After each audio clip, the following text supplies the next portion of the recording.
Hello, beautiful friends. It is Catherine. Hello. Happy Saturday. Happy midsummer to those of you in the Northern Hemisphere. I'm going au naturel, raw, because it's not that I don't care what I look like. It's more that if my message is authentic, I have to be. And I'm not always polished. I'm not always made up and showered and all that good stuff. I want to talk about, hey Bonita, the undeniable part of our existence that nobody wants to talk about, yet it's there. It's always there. It is the counterpart of human life here on this planet. And yes, you guessed it, it's death. And maybe some of you are like, okay, click, swipe, whatever, done. Don't want to hear about it, don't want to think about it, don't want to deal with it.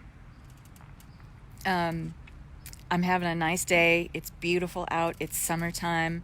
It's Saturday. Why do I want to think about death? And the question I would pose to you is there really a better time to think about it? And in a better frame of mind than when you are happy and when things are going really well? Because it does offer us the opportunity, when we think about death, when things are going really well for us, when things are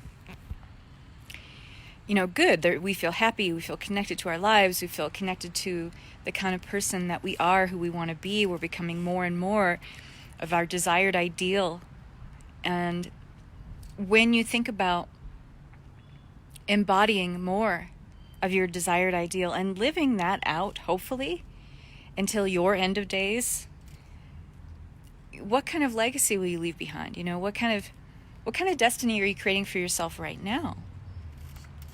And, there's this article that I posted the other day on my feed, my personal page feed, and it was about death. And it was about, living life so hard to its fullest, living life with, such a passionate embrace every single day that death trembles at your very existence. And it's a Charles Bukowski quote, who is a horrible mess of a person, by the way. I happen to enjoy his writing because it is so raw and vulnerable. But he was an absolute mess, a train wreck of a person, and could never really find happiness. And I don't think that was meant for someone like him necessarily, because his happiness was his misery. But that's a quote from him, that live life so hard, or something, I'm paraphrasing, but something to that extent, where live life so hard that death trembles at the thought of coming to you. And I've thought a lot about this, and one of the reasons I thought about this was yesterday. I was on a hike with my dog, and I live in Lake Tahoe. I've made that, I think, pretty apparent a couple times in a few lives here and there. And when I go hiking in the woods, sometimes my dog and I go really far back onto the trails, and there's a lot of bears up here, lots and lots of bears. And we had just come down from a 3-mile loop in the woods, me and my dog's usually off leash when we're that far back in the woods. We're headed back towards the car. And just as we're coming off this trail, a giant bear was coming down from a higher elevation upper fire road trail and started barreling down this hill because he was so heavy. He was literally kicking up all the dirt and the loose gravel and sand and coming down towards us. And so I very calmly grabbed my dog, who was a little bit stunned, grabbed him by the collar and kind of dragged him to the car, and we got away. And we probably would have been fine. I mean, a lot of the bears up here are used to people, but he was a big, big adult male. And I'll tell you what, I was a little scared. I was a little freaked out. I see a lot of bears up here, but none that big. And so naturally I get back to the car and I collect myself, and I'm thinking, okay, that was a close call. If my dog decided to freak out and lose his mind and go after him and attack, my dog is very protective when it's just him and me. That would have been it. It would have been over for both of us, because I would have tried to rescue my dog, and then I would have probably had a big bear swipe across my body, and he would have shredded me on impact, and it was pretty scary. And so naturally, the rest of the day, I was thinking about death. Hi, Angela. And I was thinking about, how it's very true that tomorrow is not guaranteed. Tomorrow is not guaranteed. And so often we get an idea, we get creative about something, and we think, okay, I'm going to do this, I'm going to get this done, and I get too much to do today, I'm going to do it tomorrow. Well, what if tomorrow isn't guaranteed? In fact, it's not.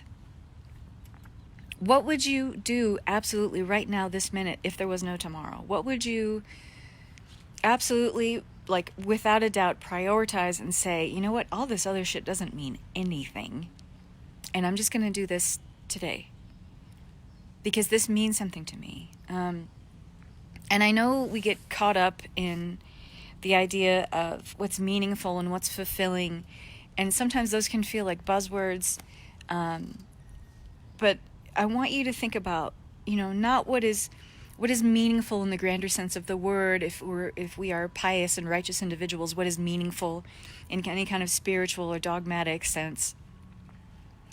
What means something to you? What means something to you? What can you do right now? What can you commit to? Maybe just start today. That means something to you, that will fulfill you, that will fill up your cup, that will make you feel like, I'm here to do something. I'm here to express something. I'm here to be a part of something bigger, to contribute to something that is bigger, to contribute to something that has an impact not only in my life, but to many other people as well, hopefully. Because here's the truth of it. When we take some step in our lives that fills us up right here in our heart, okay, it doesn't serve some sort of intellectual edification for whatever we think we have to do, whatever we think we should do, all that bullshit. Let go of that. Let go of that. Any kind of an intellectual connection to what should be done, what you're supposed to do because you're a mom or because of a role you play or any of that bullshit. Just let that go for a second. What means something to you that will fill you up today, like right friggin' now, that will have a lasting ripple effect for you and everyone that you come into contact with? If you ever read anything that's put out by the HeartMath Institute, there's a lot of research that's done about the electromagnetic energy of the human heart. And when we act spiritually from a place of the higher heart, that has a ripple effect, and it's been estimated that the electromagnetic energy of that effect of being in our highest heart space, in that frequency, can ripple out for about a mile in diameter around us. Think about that for a second. So what if you were consistently doing things throughout your day that resonated at that level of being? Not only what kind of impact would you have in your own life, but what kind of impact would you start having around your family, your friends, your coworkers, people in the grocery store, people at the post office, people at the DMV, people in your neighborhood, for God's sake, people on the highway when you're driving and stuck in traffic, but you're still like resonating at that higher frequency. What kind of impact would that have on the planet? What if the thoughts that you had, you learned how to create thoughts and beliefs, maybe a whole new belief system, a whole new set of idea based on your ideals, and you were thinking these things every single day so that you could keep that resonance up, so that you were basically operating at this higher perspective of self all the time, and that was your default. Instead of your default feeling like, God, I wish I had time to do this, or I wish I had said that, or I wish I had done this, or I gotta do this tomorrow. Like all the coulda, shoulda, wouldas that we do, like how much time do you think that fills up in your day? I mean, for me, it used to be a lot until I started thinking about death more. I'll be totally honest. When I started thinking more and more about how tomorrow is not guaranteed, and how do I want to leave this planet? Do I want to leave this planet in a better place than I found it? Abso-friggin-lutely. So I do things not only to serve myself and to keep my resonant frequency up and elevating pretty high, but I know the impact that creates. I know the ripple effect that has on everyone around me. Even those of you who are here watching me, even those of you who are watching this in the replay, you're still getting this vibe. that I'm throwing down. You're still jibing with this frequency, and that's awesome. And we are obliged to think about death, because it allows us to savor more the tenderness and the loveliness of life. It's not morbid to think about death. Stop it. It's not. It's an undeniable part of your human existence.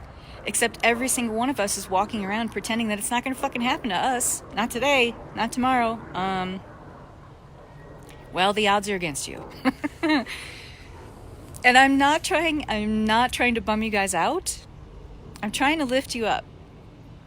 Because part of being woke as fuck, pardon my French, is not being in self-denial or self-delusion about the very impermanent and temporary nature of our existence and how precious it is. And many of us are walking around with our wounds, being offended all the time. To use a favorite term, I don't know if people use it anymore, but a friend of mine, a younger friend of mine, likes to use the word butthurt. I love it. It's not something I use regularly, but it's hilarious. People are walking around butthurt. People are walking around offended. And those of you women who are walking around just offended all the time and outraged all the time, you need to check your feminine sovereignty. You need to get in touch with your feminine wounding, and you need to heal your past trauma around that. Because those of you, my lady friends, who are walking around wounded, offended, outraged, disgusted all the time, you need to check your sacred feminine. Just saying. Because you are depriving yourself of a life well lived. You're not fully serving yourself if you're walking around offended all the time, or if you don't see every day that you wake up and you draw breath as a gift, as a divine gift. And so I want to bring this back around.